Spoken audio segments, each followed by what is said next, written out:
我哋扶輪社咧每年咧做好多慈善項目，亦都幫助社會上唔同界別嘅人。今次同呢班學生接觸得到咧，佢哋對呢個運動非常之積極，所以我哋覺得應該幫助佢哋。中升慈善社胡陳金枝中學嘅扶少團呢，就係喺我做港城西北扶輪社2020年嗰時成立嘅。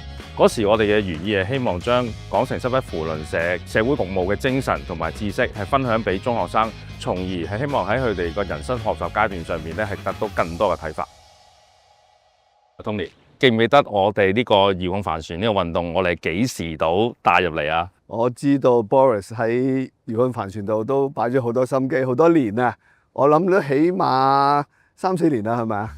差唔多啦，咁其實都係我哋3、4年前開始成立個會，希望聚集到一班志同道合嘅朋友去玩嘅，咁亦都將個運動推展到去學校嘅層面，咁希望咧能夠聚集到一啲中學生，多啲人去參與嘅。咁適逢其會就因為有個全運會嘅項目，咁而啲學生亦都能夠取得運動員資格去參加到呢個運動咯。都好佩服你啊！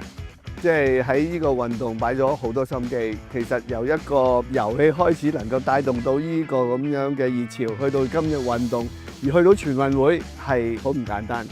而家你遇到嘅運動員，希望佢哋越強越強啦。對你哋運動員好有期望，對我哋嘅扶輪扶青運動員亦都好有期望。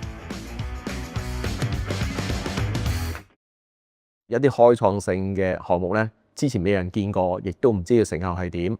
咁有時好需要外來嘅資源，除咗錢之外咧，其實仲有一啲經驗咧，就係點樣去推廣嗰個活動，帶領啲學生，如果有好嘅成績，仲可以出到去外面咧進行呢啲國際性嘅比賽，令到個活動繼續可以持久咁進行。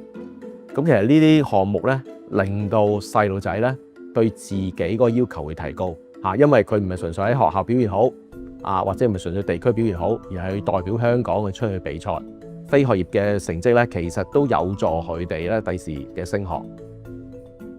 透過呢個活動咧，係希望佢哋將 STEM 學所嘅知識，科學啊、數學啊、電機工程、電腦啊，都用喺我呢個項目度。咁喺揀人方面咧，第一樣嘢就會睇佢嘅興趣先啦。咁因為如果佢哋冇興趣嘅話，咁佢哋都唔會好投入喺呢個活動入面啦。第二就係講緊佢哋個紀律。咁因為呢一項運動咧，好需要聽從教練嘅指令啦，同埋恆常嘅練習，所以呢兩方面都係我選人嘅原則。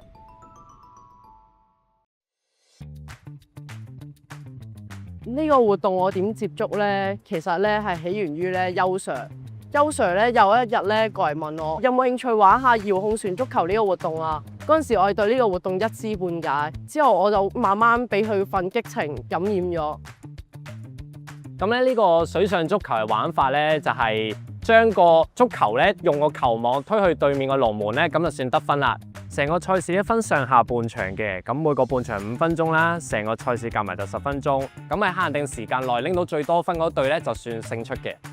我覺得我能夠勝任這個活動呢，首先是因為我對機器人同編程有很大的興趣。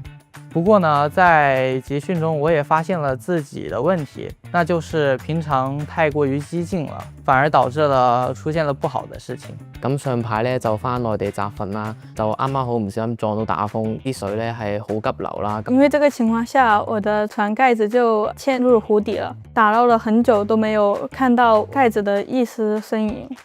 有一次去外出訓練的時候，當時遇到風比較大嘛，然後呢很難操控。與別的船撞在一起，沒有辦法用遙控給它拖開嘛，只能跑很遠距離才能把它救回來。所以我覺得我在此之後也要穩紮穩打，才能獲取更高的成果。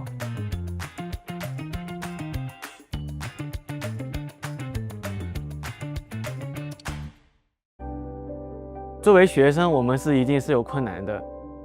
在第3次考試前那個月，恰好是水上足球項目的全運會測試，所以我們就很緊迫的要一邊面對着測試的壓力，也要面對着測驗的壓力，該不該繼續訓練下去的困難。可是我們的老師、學生，甚至校長、副校長都十分的支持我們進行這種運動項目，還親自開車送我們到訓練場地，只是純粹的想讓我們有更好的發展空間。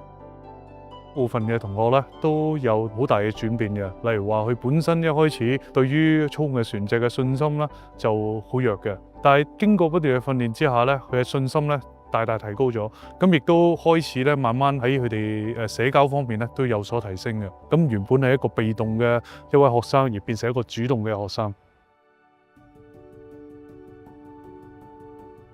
咁雖然今次打風令到我哋好多扶輪社友同埋支持班同學仔嘅朋友都冇辦法上去親自支持佢哋，但係咧呢班同學仔今次都會得到咗一個好好嘅學習經驗。咁我希望佢哋日後唔好放棄，會繼續努力。其實大家能夠代表香港入到全運會完成呢個比賽，已經係一個好好嘅成就。當中你哋付出嘅汗水、淚水同埋時間，喺呢個表現裏面，你已經能夠反映到出嚟。我希望今次呢個經驗，大家可以利用喺之後，你每對一個人生嘅挑戰嘅時候用翻出嚟。咁我相信每個挑戰都係能夠克服。咁我哋今年嘅主題就係團結一心，共創美好。其實呢個遙控帆船比賽正正係一個好好嘅例子。其實裏邊咧會有同學啦，有老師，有校長，有教練，有我哋扶輪社友啦，同有各界聯繫嘅人一齊努力去做好呢件事嘅。每一個人都好似一個小螺絲，係不可或缺嘅。多謝港城西北扶輪社嘅社長 Fred Wong 嘅大力支持，令到我哋今次呢個項目能夠順利進行。我想多謝學生付出嘅努力。我最想謝謝是自己，因為不管有多熱多冷，都一直堅持訓練。多謝教練俾我哋運動員嘅悉心照顧。呢個訓練非常艱辛，感謝學生勇敢面對。多謝黃子達博士佢一直以嚟嘅支持。好多謝 Tony 俾我哋學生一個可以代表香港嘅機會，令到佢哋可以喺一個好大嘅平台發揮自己嘅所長。團結一心，共創美好。